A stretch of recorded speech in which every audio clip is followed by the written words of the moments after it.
Hello, and welcome to the Hockey Hotbed.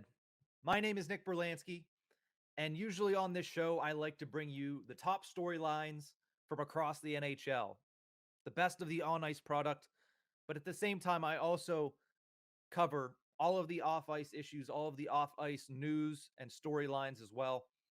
And the on ice product and most of the other off ice product doesn't even take a back seat this week. It's not even in the car. The entire hockey world looks upon the Chicago Blackhawks right now due to the findings of an investigation into their mishandling of sexual misconduct in their organization during the 2010 Stanley Cup Playoffs. Earlier this week, a report from Reed Shar of Jenner and Block Law Company was released detailing that investigation into the Blackhawks. And then on Wednesday, the day afterwards, Kyle Beach came forward to reveal himself as John Doe on an interview with Rick Westhead of TSN. The whole investigation circles around former Blackhawks video coach Brad Aldrich, somebody who, through this investigation, was revealed to have sexually assaulted Kyle Beach during the 2010 postseason, possibly assaulted another Black Ace of that Chicago Blackhawks team, and he was also sending inappropriate text messages to other members of that Chicago Blackhawks team.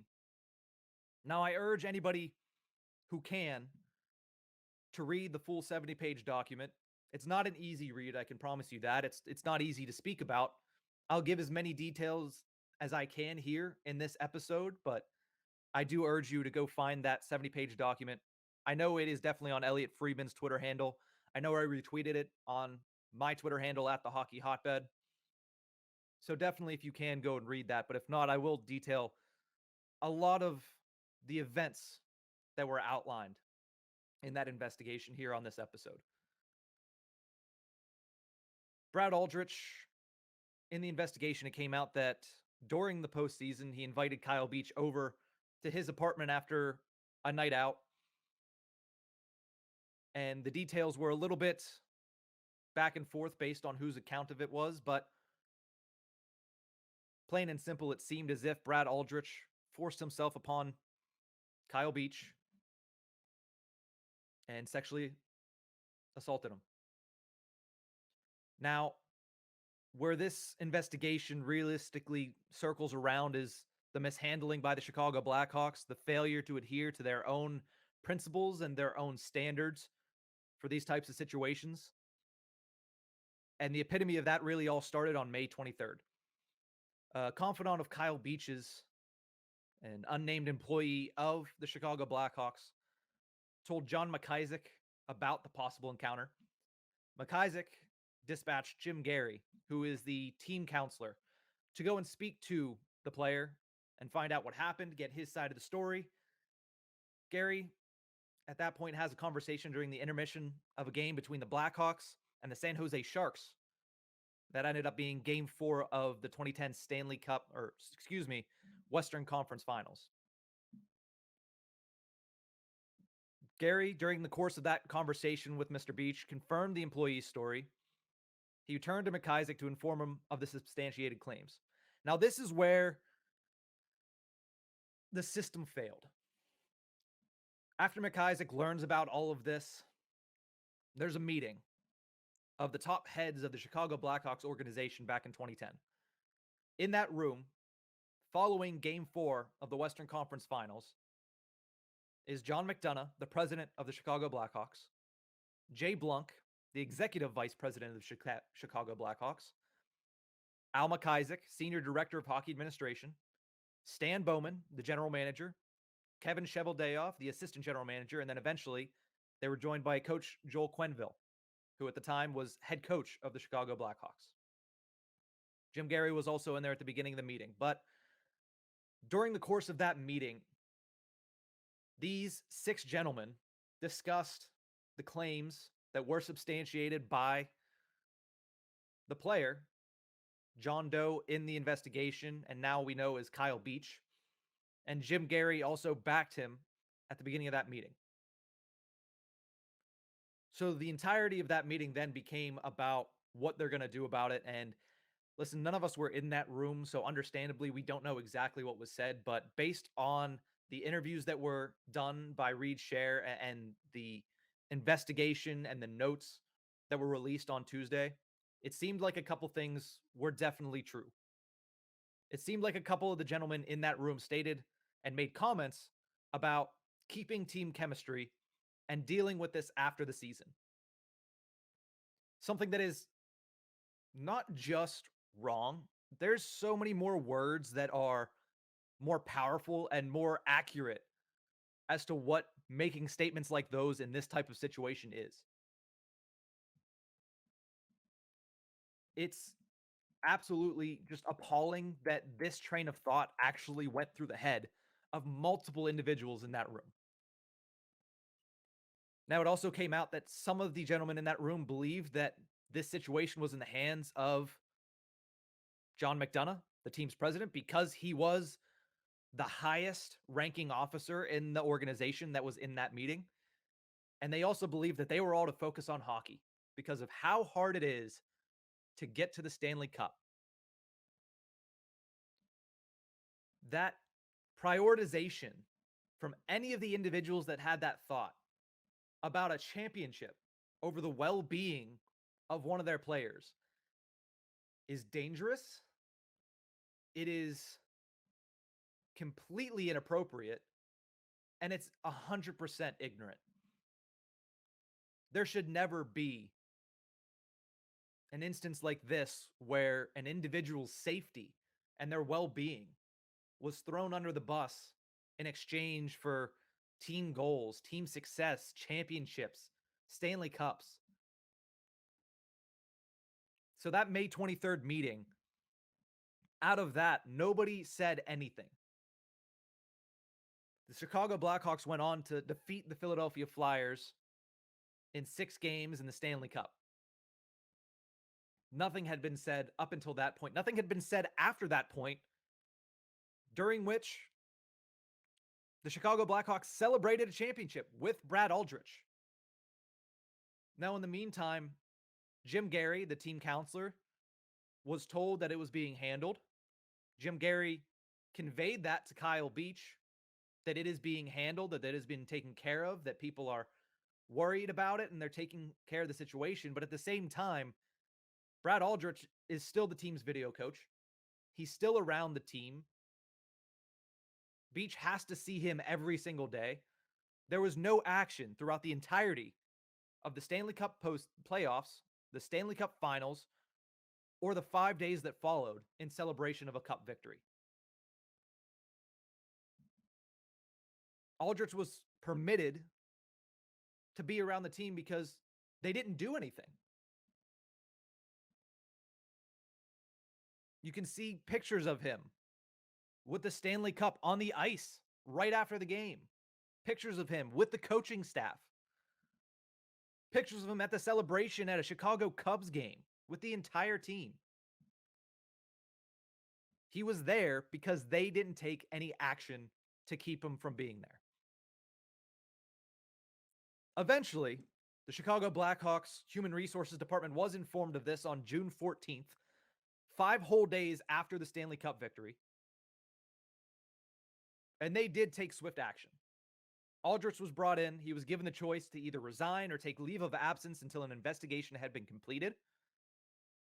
And with that option given to him, Aldrich resigned from the team and signed an agreement to stay away and not contact any Blackhawks personnel about his leaving or the terms of his departure. Now, before all this even happened, Aldrich also assaulted a front office worker in the cab between the end of the Stanley Cup Finals and this meeting with Human Resources. He left the Blackhawks organization in 2010, but was also permitted certain things after he left the organization. He was given a day with the cup in his hometown, as customary for most Stanley Cup champions. His name is still engraved into the Stanley Cup. He was given a championship ring. And not only that, but he continued to work in hockey. He worked with USA Hockey. He worked at the University of Notre Dame. He worked at Miami University of Ohio. And then eventually he worked back at his hometown in Houghton, Michigan for the high school there. None of those jobs, according to the investigation, called for a reference from the Chicago Blackhawks. So based on this investigation, the Blackhawks did not refer him or give any type of reference for Brad Aldrich following his departure of the organization. But there was still no investigation done. And that, to me, is something that keeps the Chicago Blackhawks culpable. I know that he had left, but there still needs to be investigation to substantiate these claims and still to let people know. Somebody who does the acts that Brad Aldrich did shouldn't be allowed to work with kids, shouldn't be allowed to work in hockey, shouldn't be allowed to realistically work that close with anybody in the same situation that he put some of the Chicago Blackhawks players in. Predominantly Kyle Beach. And we see what the result of that is. A couple years later, he is arrested and charged in his hometown of Houghton, Michigan for fourth-degree sexual assault of a 16-year-old. That is a direct result, in my opinion. This is no longer news. This is, in my opinion, that was a direct result of the Chicago Blackhawks getting him out of their organization and then being done with it. They needed to do more on an organizational standpoint. The gentlemen in that meeting needed to do more, 100% more than they did. They waited 3 weeks after finding out about this sexual misconduct to say anything to their HR department, to say anything to basically anybody. John McDonough, Jay Blunk, Al McIsaac, Stan Bowman, Kevin Cheveldayoff, and Joel Quenneville were all aware of this for 3 weeks. And in the meantime, somebody else was sexually assaulted. And then the organization as a whole didn't say anything after he was out. And then somebody else was sexually assaulted by this individual. Something else that I found absolutely disturbing was that, according to the investigation, teammates would mock Kyle Beach in the year following at training camp. Something that is a very vast issue in the NHL and has been for some time is the treatment of younger players by older players in the league. Do I think that there has been strides taken? Yeah, I do. I think there have been many strides taken in that department, but I don't think we're at a point where we can say it's handled. Not when this was just 10 years ago.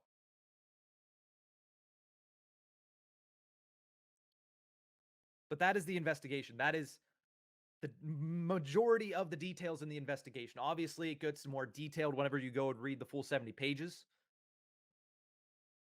But that is the gist of what it is, and the gist of the gross misconduct of the Blackhawks organization in addressing this issue over 10 years ago.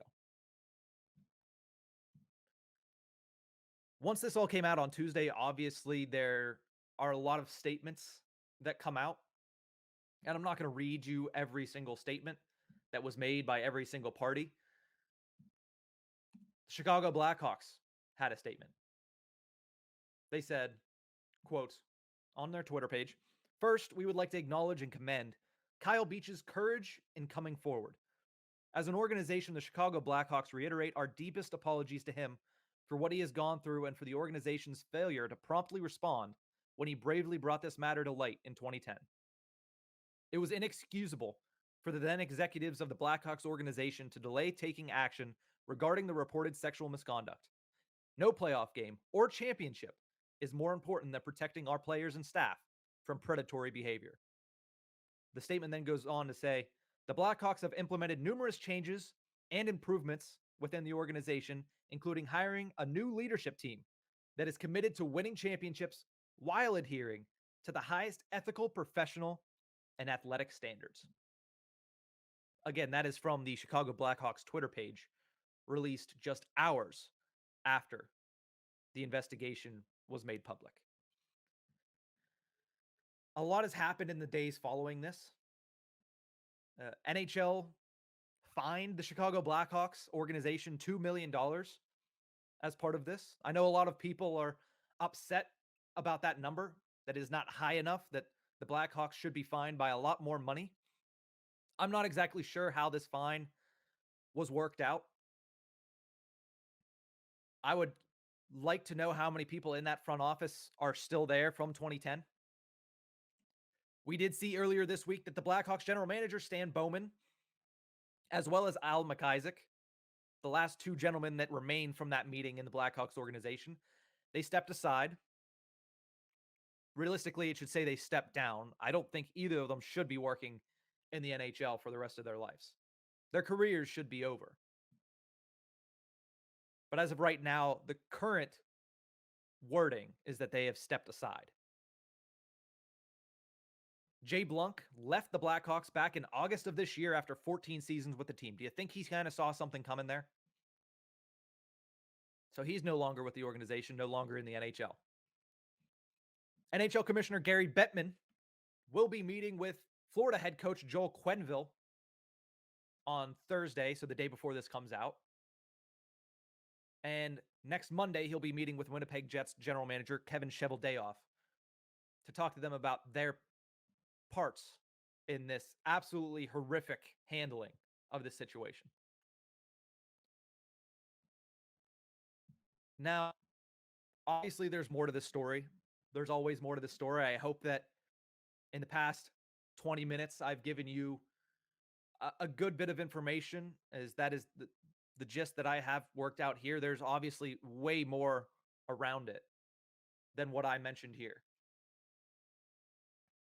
But the last thing I do want to talk about is the fact that the NHL allowed Coach Joel Quenneville to be behind the bench for Florida's 4-1 win over Boston on Wednesday. I don't know how that happens. I don't understand how you don't send a message and say, hey, sit out this game. I understand he hasn't had his meeting with the NHL commissioner yet, but sit out this game. Don't be behind the bench. It's just another instance of the NHL not handling things in the right way, not handling things in the appropriate way. So obviously, this story is far from over. All this information is a lot, but it is definitely not the end all be all. Keep an eye on what happened. Keep an eye on what happened to Kevin Cheveldayoff, and keep an eye on what happens as a result of this across the NHL. I'm going to take a quick break. When I return, I'm going to finish off this episode with my 3 stars of the week. I'll be right back.